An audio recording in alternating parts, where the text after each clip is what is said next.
সুবোধ সরকারের কবিতা সীতা।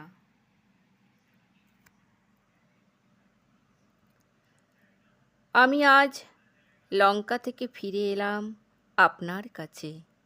প্রথমে তাকালাম আপনার মুখে, মুখ নয় যেন হিরণ্যময় আলো, দুটো চোখ যেন গ্রন্থ, দুটো বই, একটি বীরত্ব, একটি বেদনা। আমি তাকালাম আপনার চুলে, কতদিন আমি ওই চুলে বিলি কাটিনি। আপনার সঙ্গে শেষ রাত্রিবাসের চিহ্ন মনে পড়ছিল। সেদিন আকাশে চাঁদ আর পৃথিবীতে আপনি।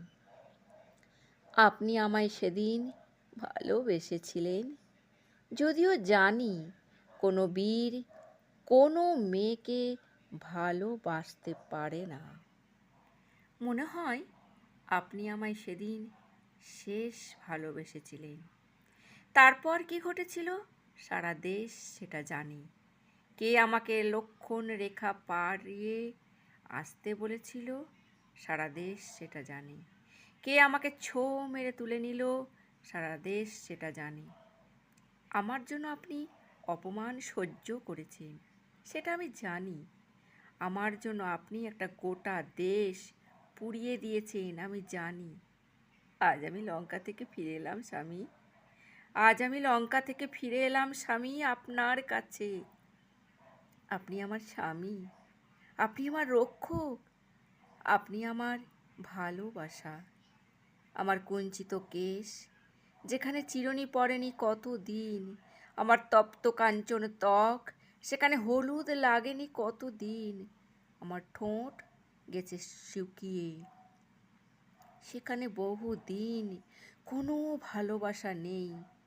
অশোক বনের বাতাস লেগে লেগে দুটো ঠোঁট যেন একই ঋতুর দুটো মাস, একটা জ্যৈষ্ঠ একটা বৈশাখ।